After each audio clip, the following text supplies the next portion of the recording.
Got a quick and easy tutorial for you today. This one has to do with confirmation pages.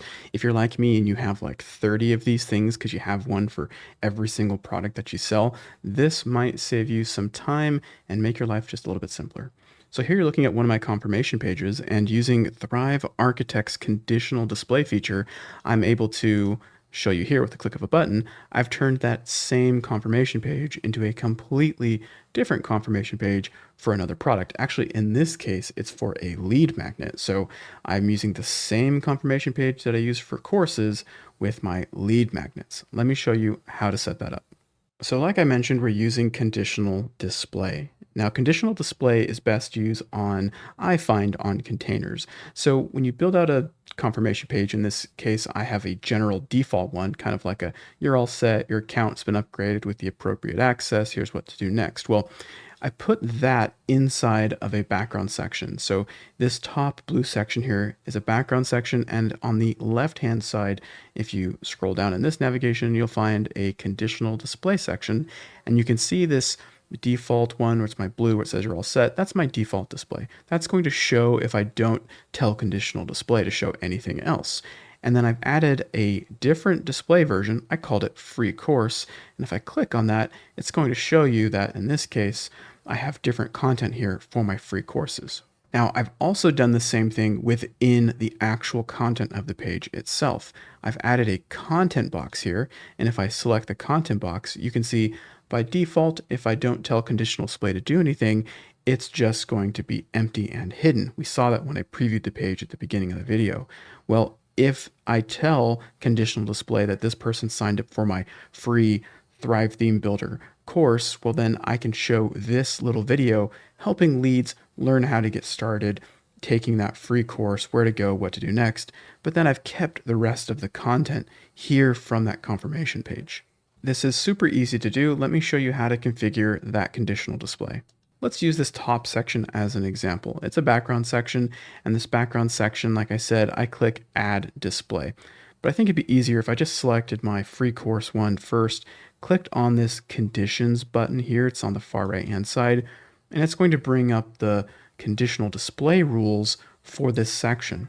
And here's what makes this work for redirecting people to this page after they buy a product, maybe in SureCart or ThriveCart, or after they sign up for a lead magnet using something like ConvertBox or Thrive Leads. So to set this up, we're going to create, here, let me just leave this one up here at the top, and I'll create a new one so you can follow along. For selecting the entity, we're going to choose request data, and we're going to request a URL query string. That's just a fancy, funny way of saying something that we're putting in the URL that we'd redirect people to that only conditional display is going to be able to decipher, but we're putting it there so that when it does recognize that there's something there, it knows what to do with it.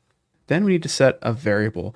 For me, in this particular example, my free course, my variable is course. Now I can reuse that variable. Right here it says course. I can reuse this variable for all of my courses. And in this case, I'll put course again down here for you. And where it says select operation, we're going to choose equals. So it's basically saying when the course is equal to, and then here's where we put in a value for our courses. So I could reuse courses. Let's say that I was using this conditional display rule for my Thrive Apprentice to Master course. So I might put Thrive Apprentice to Master as my value. Or let's say we're using this for my SEO course, so I'd put SEO for Reels. Or if I were using this for Convology Pro, I could put Convology Pro. So whatever value I put there is what's going to determine what is going to be shown on the front end, and the variable name here is just what it's going to look for in the variable. Not to confuse you, you could technically put any variable you want. You just have to specify what each of your conditional display rules is supposed to be looking for so that it knows what to show.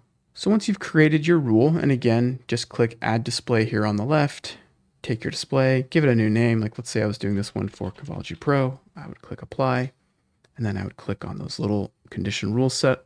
I would say display the content when request data, URL query string, course or product or whatever I want. Again, I can make this anything I want, but I like keeping it consistent. So if I have courses, in this case, Convology Pro is a membership. So maybe I'll say if the membership is equal to Convology Pro, terrific, save condition.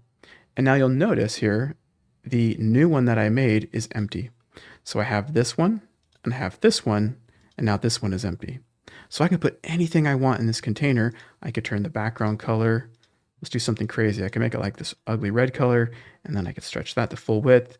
And now if I come back to conditional display, you can see there's the default, there's the free course one, and then there's this new one that I've built.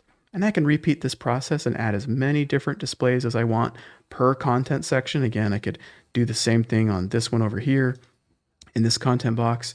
I could do that as many times as I want, as long as I keep track of what the variable and the values are that I put in. So now let's show you how to use those variables. It's super, super easy. Okay, I've just got a notepad up here for you. Here, let me hit enter so I can get this centered on the screen a little bit. And I'm going to put in my URL. So let's just put in convology.com. And then let's pretend that the URL for this page was thank you page. Well, here's how easy it is. You put a question mark and then you put whatever that variable was. So in this case, let's pretend we are redirecting to our, let's say our Thrive Apprentice course. So I'll put course, and that would be what I put there for the variable.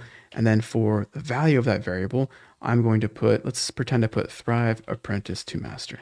So this is going to be what I put as the redirect URL in SureCart, ThriveCart, on my form that someone fills out if they signed up for this free course in a lead magnet. Wherever I'm sending people to this page from, this is the URL that I use. If I got rid of this one and just used my thank you page URL, it would send them to the default display for the page. If I sent them to this version, it would show the Thrive Apprentice version that I made. If you recall in that last example, I put membership. If I change this to Convology Pro, it would send them to the Convology Pro version of that page. So that's it. That's how you use one confirmation page, but you make it dynamic and use it for as many different products, lead magnets, or things that you'd like. If you have any questions, feel free to leave a comment down below.